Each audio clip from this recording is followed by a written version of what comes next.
members of the media have now made a motion that drugs are legal. We have people in our congregation whose job description entails handing out drug paraphernalia in a free exchange program. So Susie Crackhead gets a clean pipe. So David, who shoots heroin, gets free needles. The government, our government, our taxes have now gone to subsidize these programs. And there's great arguments for it on why we shouldn't. They can give you statistics after statistics of why this is good and healthy to do. But what most people don't see are the powers behind it. What most people cannot see are the principalities behind it. But even after that, many of you still don't know what is a principality and what are powers. Another example of the changing tides of this world is when there's been a challenge to change the preference of one's sexuality. No longer is being a heterosexual the only option. You can be anything. Bisexual, transgender, homosexual, and involved in bestiality in the same weekend. And in some countries, legally, like that man a few years ago in India who married his dog. Legally. Or as the tide is moving, when it will be against the law from this pulpit to speak to the pews. If Joseph, who was 17, and Derek, who's 14, wants to court and date, it would be against the law to speak against it. Did you know that? Oh, you gotta listen. You gotta listen. You gotta recognize what's happening. What are the forces behind that? What's taking place? Why is this taking place? The newspapers and television magazines strongly have promoted the campaign of public acceptance of homosexuality. Before, one of the greatest television shows was The Cosby Show.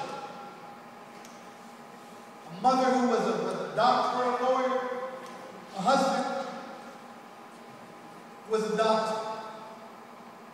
Now a modern family has to include at least one openly homosexual couple,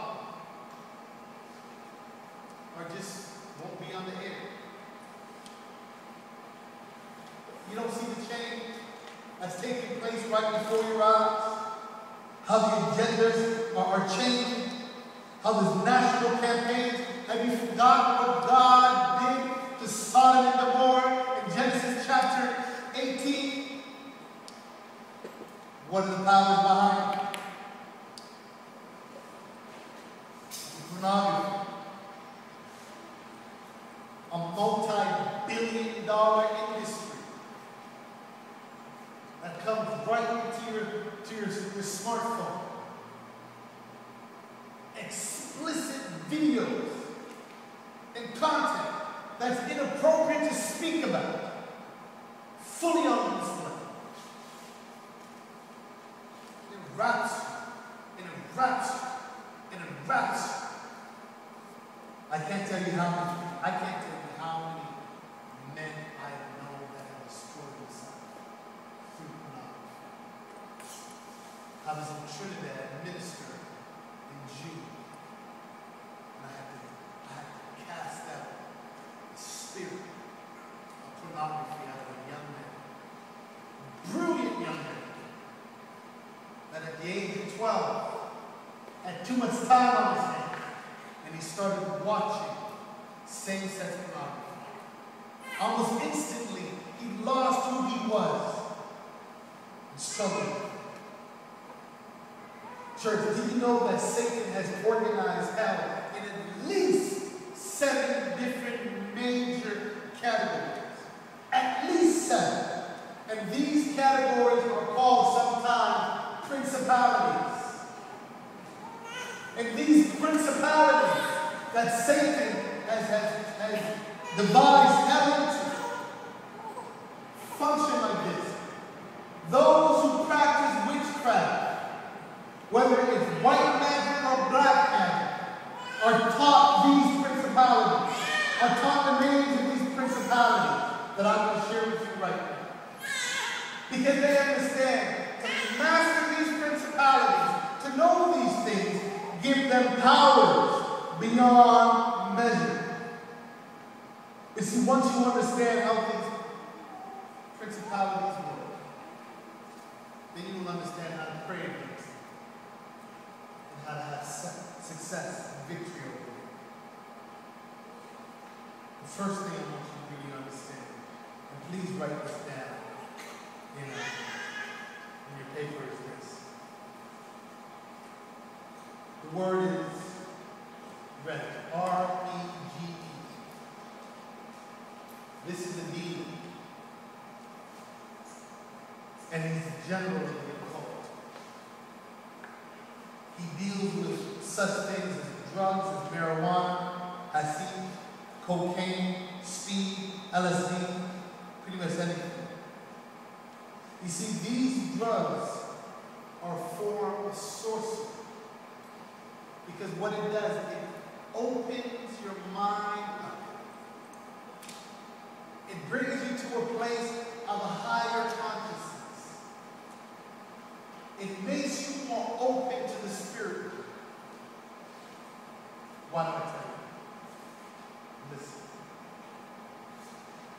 I have never tried to hide this fact before, but I used to smoke marijuana to my shame and the disgrace of my family.